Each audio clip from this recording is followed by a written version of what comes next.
नमस्कार. भारतीय जनता पार्टी प्रदेश कार्यालयामध्ये आयोजित या पत्रकार परिषदेमध्ये आपल्या सगळ्यांचं स्वागत. या पत्रकार परिषदेला माझे सहकारी भारतीय जनता पार्टीचे प्रदेश प्रवक्ते आदरणीय समीरजी बाकरे देखील उपस्थित आहेत. मी सर्व पत्रकार मित्रांचं मनापासून स्वागत करतो.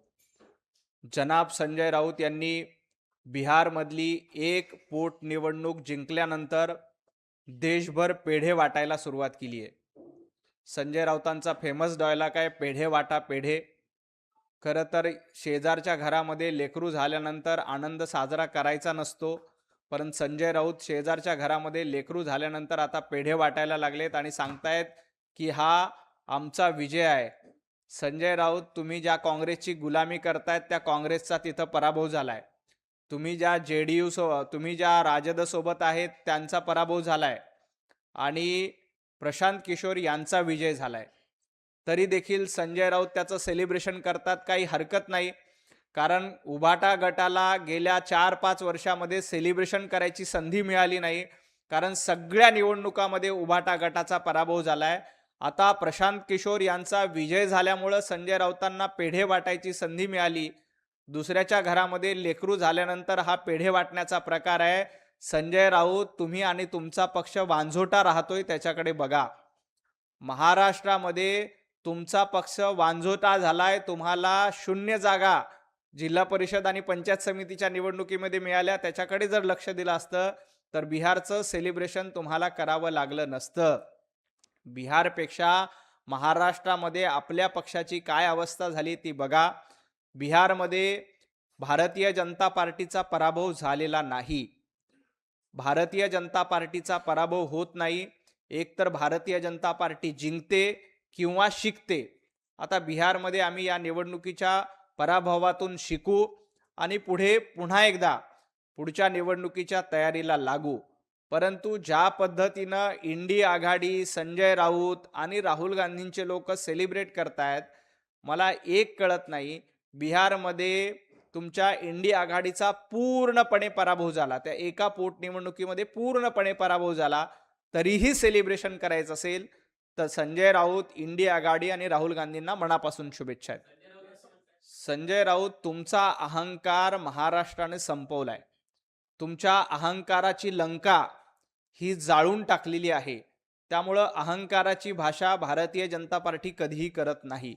भारतीय जनता पार्टीचे पंतप्रधान हे स्वतःला प्रधानमंत्री नाही तर प्रधान सेवक म्हणून घेतात. आम्ही कार्यकर्त्यांना सोबत घेऊन पुढे जाणारे लोक आहोत. आम्ही जनतेला सोबत घेऊन पुढे जाणारे आहोत. आम्ही सेवा करण्यासाठी राजकारणात आलोय. तुमच्यासारखं मेवा करण्यासाठी किंवा मातोश्री टू बांधण्यासाठी राजकारणात आलेलो नाही. त्यामुळं अहंकारी कोण होतं हे महाराष्ट्रानं बघितलंय आणि उद्धवजींच्या अहंकाराची लंका ही महाराष्ट्रातल्या सर्व लोकांनी जाळून टाकलेली आहे, हे देखील आपल्याला माहिती आहे. त्यामुळे संजय राऊत, आपली जळालेली, राग झालेली लंका आणि त्या पक्षाची अवस्था बघा आणि मग भारतीय जनता पार्टीवर टीका करा. हेच पॅरामीटर लावायचं असेल की एका निवडणुकीच्या पराभवामुळे नरेंद्र मोदीजींचा पराभव झाला, नरेंद्र मोदीजींना लोक स्वीकारत नाहीत, भारतीय जनता पार्टीला लोक स्वीकारत नाही, हे पॅरामीटर जर का संजय राऊत लावायचं असेल तर गुजरातच्या पोटनिवडणुकीत भारतीय जनता पार्टीचा विजय झालाय. त्यानंतर महाराष्ट्रातल्या सर्वच निवडणुकीमध्ये, म्हणजे लोकसभा वगळता विधानसभा, महापालिका, जिल्हा परिषद, पंचायत समिती या सर्वच्या सर्व निवडणुकीमध्ये उद्धवजी ठाकरे यांचं अस्तित्व देखील शिल्लक राहिलं नाही. मग याचा अर्थ उबाटा गट पूर्ण लयाला गेला असा होतो. कारण तुम्हीच म्हणताय की एका निवडणुकीच्या पराभवाच्या पॅरामीटर लावला तर तुमचाही त्याच पॅरामीटरनुसार तुमचा तर अख्ख्या महाराष्ट्रामध्ये सगळीकडे पराभव झालाय. मग उद्धवजी ठाकरेंचं अस्तित्व उरलंय का?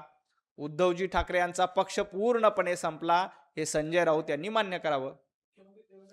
गुंडांची टोळी 2.5 वर्ष महाविकास आघाडीचं सरकार असताना होती.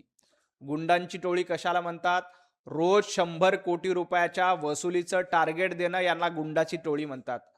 वाझे काय लादेन आहे का म्हणणं याला गुंडाची टोळी म्हणतात.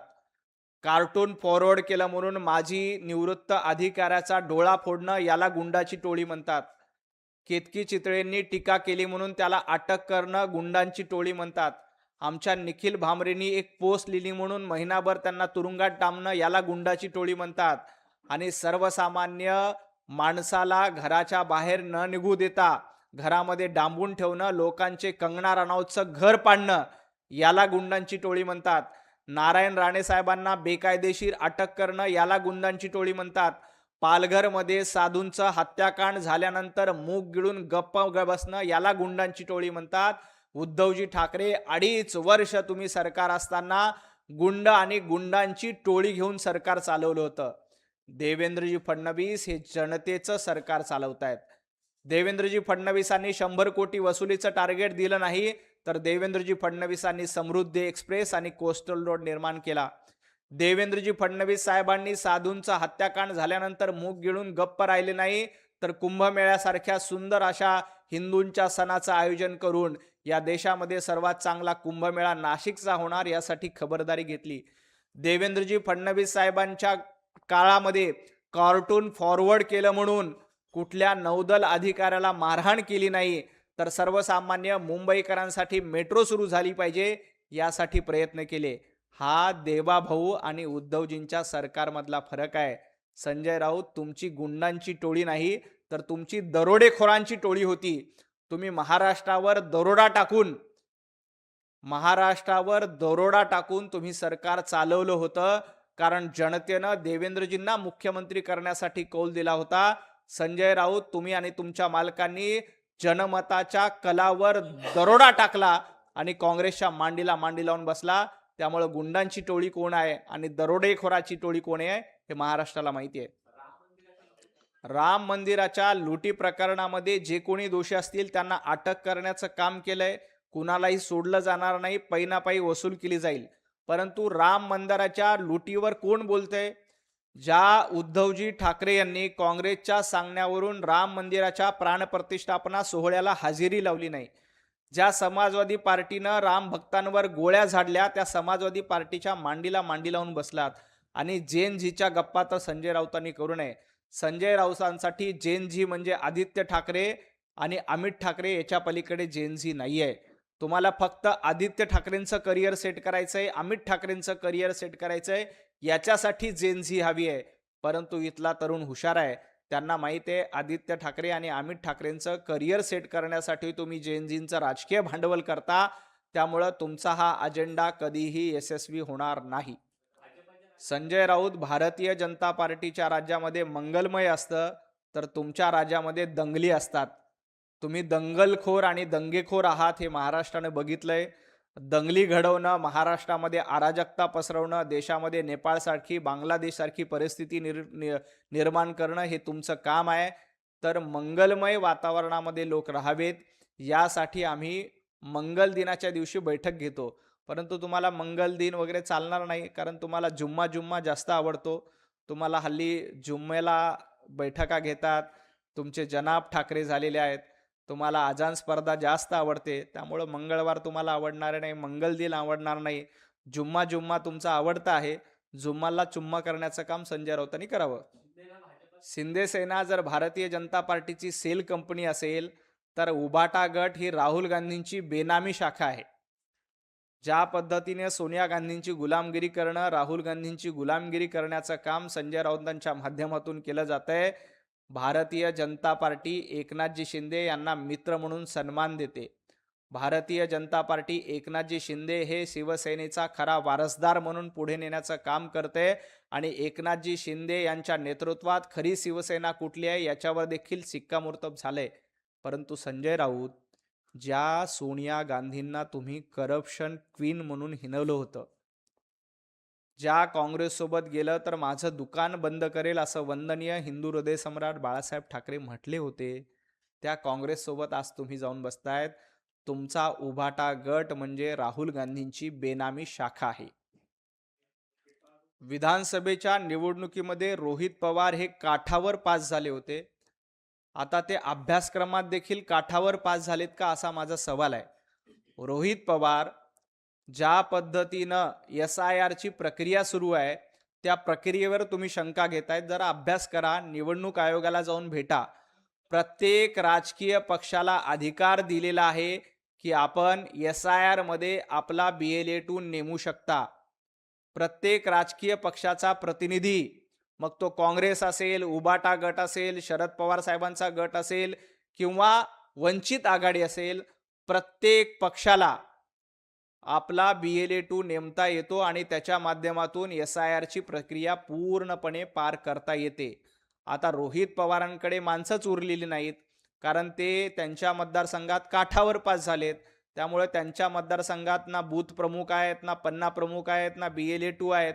त्यामुळं त्यांची आता तिळपापड होते. परंतु काही काळजी करू नका. भारतीय जनता पार्टी अतिशय पारदर्शकपणे SIR ची प्रक्रिया, कायदेशीर प्रक्रिया पाडते. त्यासाठी निवडणूक आयोगाने प्रत्येक पक्षाला प्रतिनिधी नेमण्याचा अधिकार दिलाय. त्याचा वापर करून भारतीय जनता पार्टी SIR ची प्रक्रिया पूर्ण करते. रोहित पवार, तुमच्याकडे जर माणसंच शिल्लक नसतील तर तुम्ही काँग्रेसकडनं काही माणसं भाड्याने घ्या. आता काँग्रेसमध्ये फार लोक काय राहिलेले नाहीत, तरी देखील रोहित पवार येणाऱ्या काळात काँग्रेसमध्ये जाणार आहेत. त्यामुळे त्यांनी काँग्रेसने काही माणसं भाड्याने घ्यावेत आणि आपल्या मतदारसंघातली तरी SIR ची प्रक्रिया आपली माणसं देऊन पूर्ण करावी. शिवसेना कुणाची याचा निकाल जनतेच्या कोर्टामध्ये लागलाय. शिवसेना ही एकनाथजी शिंदे यांची आहे. हे महाराष्ट्रातल्या जनतेनं विधानसभेच्या निवडणुकीला, लोकसभेच्या निवडणुकीला आणि महापालिकेच्या निवडणुकीला सांगितलंय. त्यामुळे खरी शिवसेना ही एकनाथजी शिंदेंचीच आहे हे जनतेच्या कोर्टामध्ये स्पष्ट झाले. आता सुप्रीम कोर्टामध्ये सुनावणी होईल, त्यावर जो निकाल यायचा तो येईल. पण जनतेच्या कोर्टामध्ये एकनाथजी शिंदे यांचीच शिवसेना ही बाळासाहेब ठाकरेंची शिवसेना आहे. हिंदुत्ववाद्यांची शिवसेना ही एकनाथजी शिंदेंचीच आहे हे जनतेने त्यावर शिक्कामोर्तब केलेलं आहे. संजय राऊतांचा उभाटा गट हा काँग्रेसचं लुगडं धुणारा, सोनिया गांधींची गुलामी करणारा आणि राहुल गांधींची चाकणी करणारा गट आहे, हे देखील महाराष्ट्रानं ओळखलेलं आहे. नाही, अतिशय गंभीर प्रकार आहे की अशा पद्धतीनं बनावट पोलीसगिरी करून 2019 आणि 2020 काळामध्ये जर का अशी लूट केली असेल तर या प्रकरणात महाराष्ट्राचे मुख्यमंत्री देवेंद्रजी फडणवीस अतिशय गांभीर्यानं कारवाई करतील. जो कोणी या प्रकरणामध्ये दोषी असेल त्याला शिक्षा होईल, कोणालाही सोडलं जाणार नाही. गुंगी गुडिया कोण होतं हे UPAचं सरकार असताना बघितलंय. त्यामुळे काँग्रेसने इतरांवर टीका करू नये. सुनेत्राताई पवार हे महाराष्ट्राचं नेतृत्व करण्यासाठी, पक्ष चालवण्यासाठी सक्षम आहेत. गुंगी गुडिया म्हणून कुणाला हिनवत जात होतं याचं आत्मपरीक्षक काँग्रेसने करावं.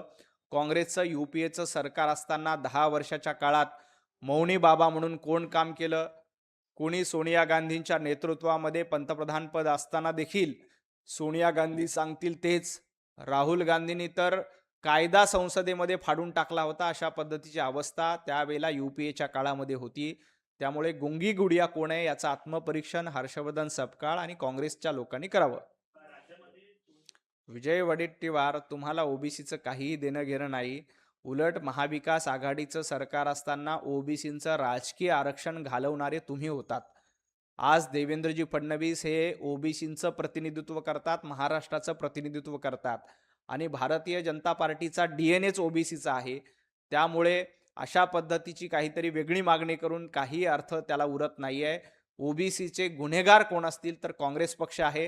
कारण काँग्रेसचं सरकार असताना, महाविकास आघाडीचं सरकार असताना ओबीसीचं राजकीय आरक्षण संपवण्याचा घाट विजय वडेट्टीवार यांनी केला होता. आज आमचे चंद्रशेखर बावनकुळे साहेब असतील, पंकजाताई मुंडे असतील, छगन भुजबळ साहेब असतील, अतुल सावे असतील, असे जयकुमार गोरे असतील, अनेक ओबीसीचे मंत्री महाराष्ट्राच्या मंत्रिमंडळामध्ये आहेत, जेवढे काँग्रेसच्या काळात देखील कधी नव्हते.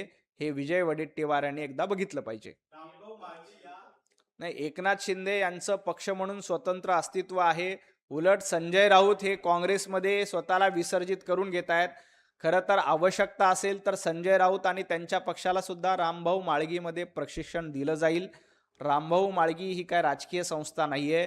वेगवेगळ्या क्षेत्रातल्या लोकांना प्रशिक्षण देण्याचं काम रामभाऊ माळगी प्रबोधिनीमध्ये केले जातं. त्यामुळं उद्या जर का उभाटा गटाला प्रशिक्षणाची गरज असेल, आणि आहेच, कारण ना उद्धवजींना पक्ष सांभाळता येतोय, ना आदित्य ठाकरेंना पक्ष सांभाळता येतोय, ना संजय राऊतांना पक्ष सांभाळता येतो. त्यांना आवश्यकता असेल तर रामभाऊ माळगीमध्ये उभाटा गटाला देखील प्रशिक्षण दिलं जाईल. रोहित पवार, तुमची डेडलाईन जवळ आलेली आहे. तुम्ही काठावर विधानसभेच्या निवडणुकीला पास झालात.